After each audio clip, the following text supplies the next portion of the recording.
Hello there. Our MPs have imposed internationalist, UK-destroying laws on us for decades. But now that the chickens are coming home to roost, they are looking to defend themselves.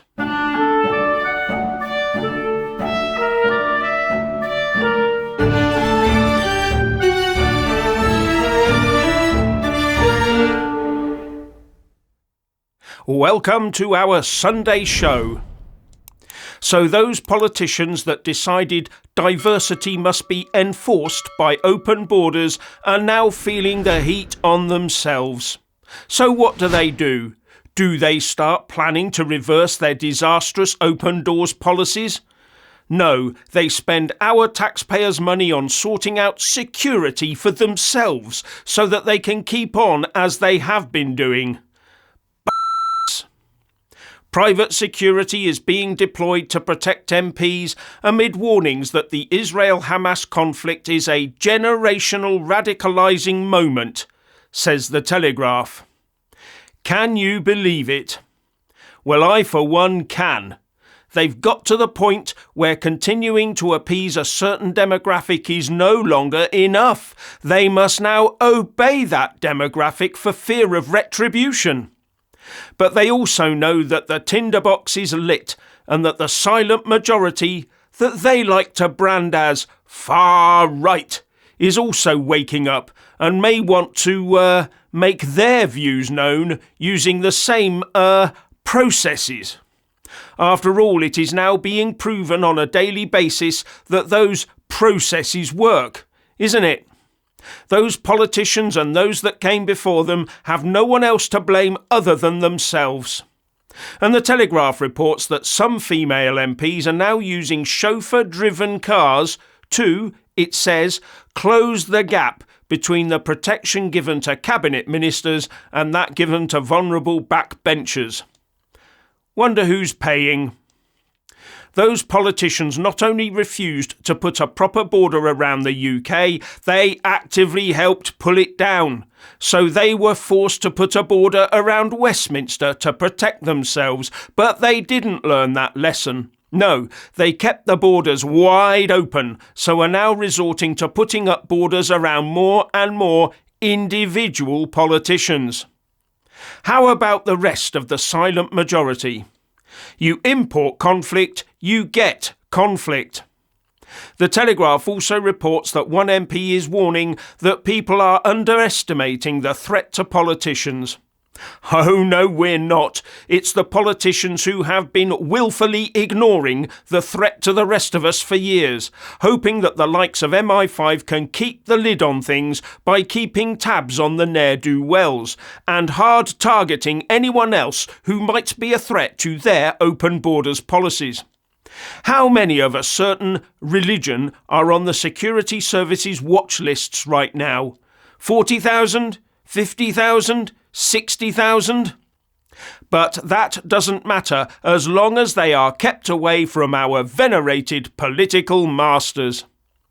I wonder how many of them get together at their grand dinner parties and toast their open borders diversity successes. Now I'll be back shortly. Richard. This was the week that saw Jewish children having their identities removed by cogs within the British state. A week where we watched the Labour Party capitulate to a certain problematic demographic that they rely on for votes. A week where anti-Semitism was projected onto Big Ben, unopposed by the police, which is in itself a de facto endorsement of anti-Semitism by the police. In other words, this was the week that we all sat back and watched the events of the 1930s and 40s in Germany repeat themselves, this time here in the UK. So often I have heard people ask, how did nobody stand up in the 1930s and 1940s against the genocide of the Jews? Well, folks, here we are doing exactly the same thing that the Germans of the 1930s and 40s did. We're all hypocrites.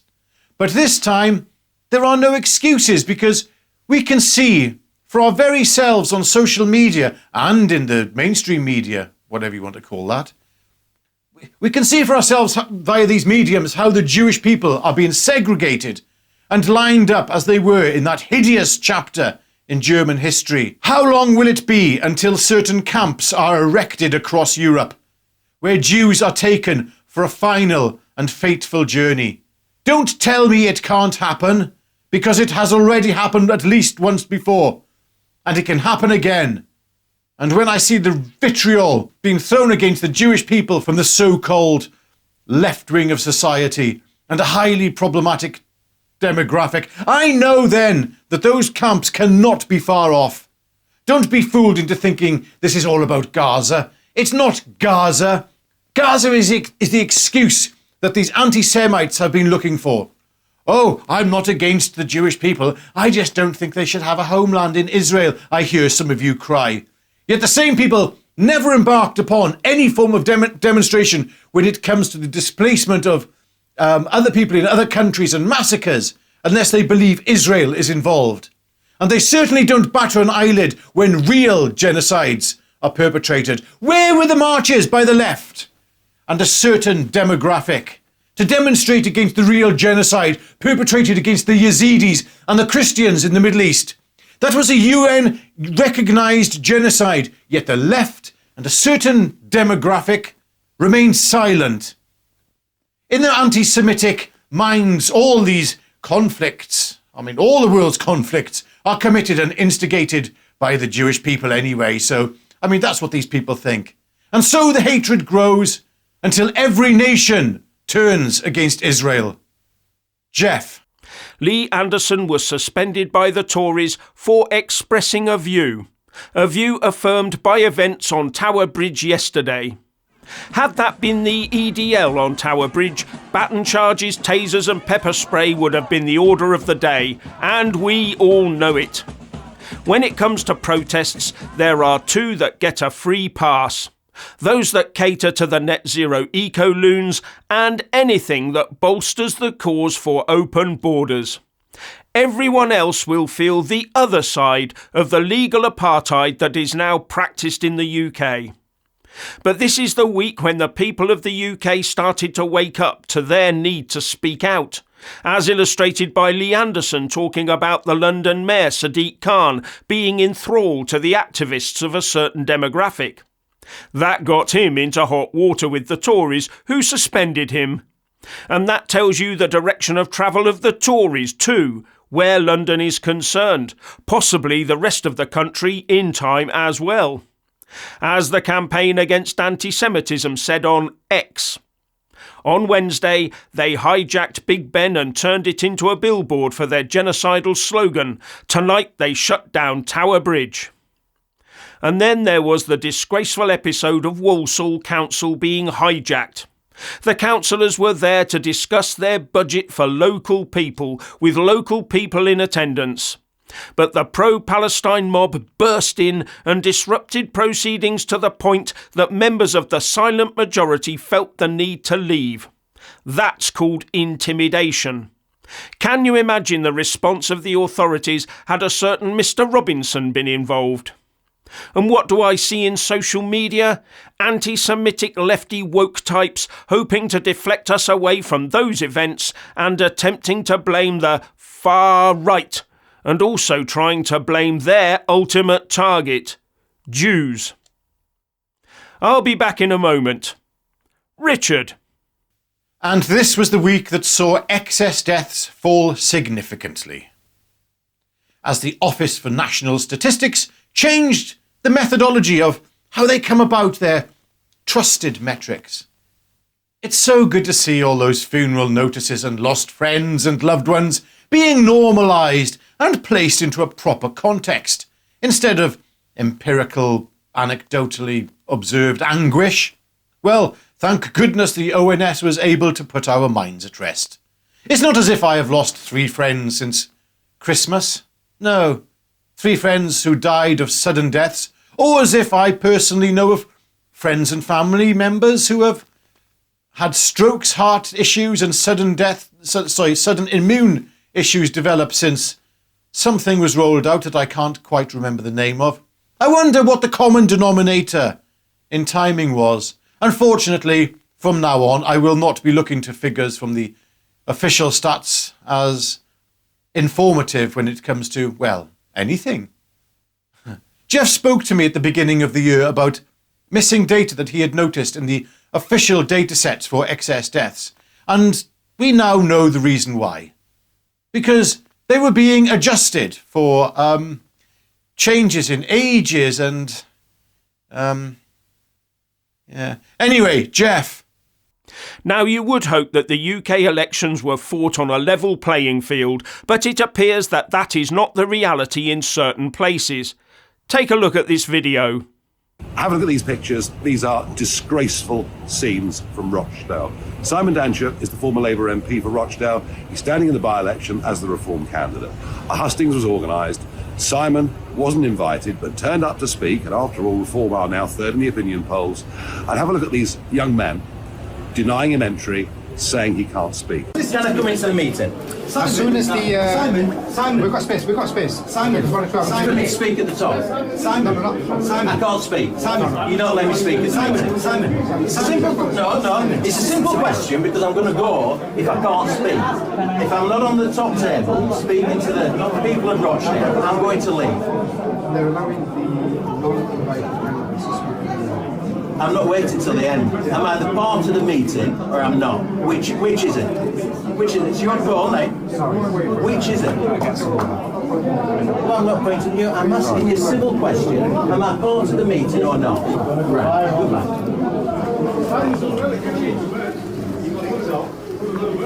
I've been talking for some time about sectarianism in British politics. If you have a different point of view, these people will try and stop you speaking. Now, there are certain rules to follow during election periods about how much money you can spend and on what. And there are also rules for councils to follow when allowing their premises to be used for political purposes during election periods. And the Reform UK leader Richard Tice is asking those questions about the Rochdale by-election. He's written to the returning officer concerned, expressing his concerns that council facilities are potentially being misused and also whether this selective hustings at Wardleworth Community Centre will be properly investigated and accounted for. I won't read the letter out to you as it's far too long, but it's there for you to read if you wish, and it asks some very pertinent questions. Now, I will be back, but first we go to an asylum processing centre somewhere in South East England.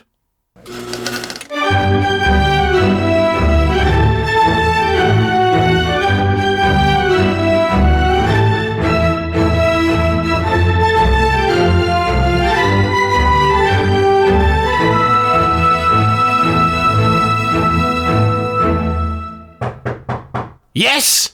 Sir, we have a client who has just arrived on our shores via rubber dinghy. Well, let him in.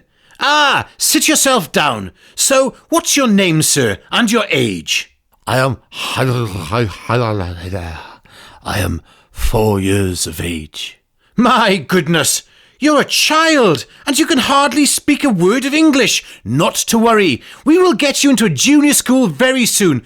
I'm so sorry. I assumed you were an adult because of your beard and grey hair and being 6'6". My apologies. I am so sorry. Please, take my wife.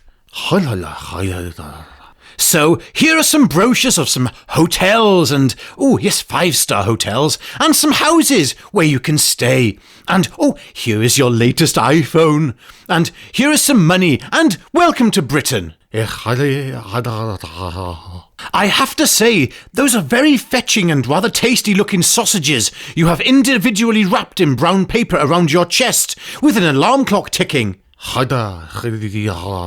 So, what will you be doing today, then? Going to Christmas market. Oh, how lovely! Are you meeting some friends there? Yes, 72 of them. Oh, how splendid! Well, let's get you a chauffeur-driven car to the market. Good day!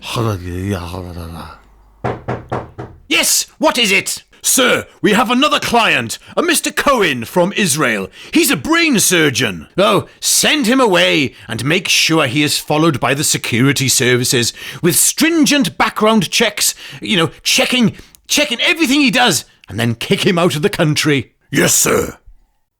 And while all this goes on, the farmers' protests continue in the European Union. Brexit must have hit them hard, mustn't it?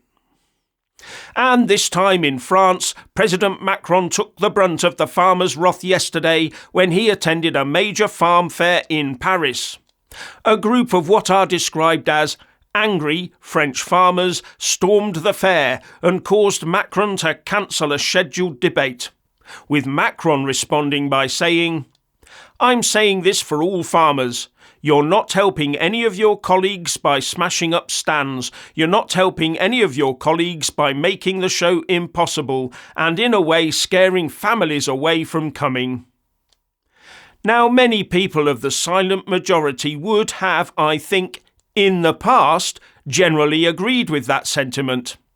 But the silent majority have been watching and witnessing the actions of those who go further than quiet protest and see the rewards that they reap for it.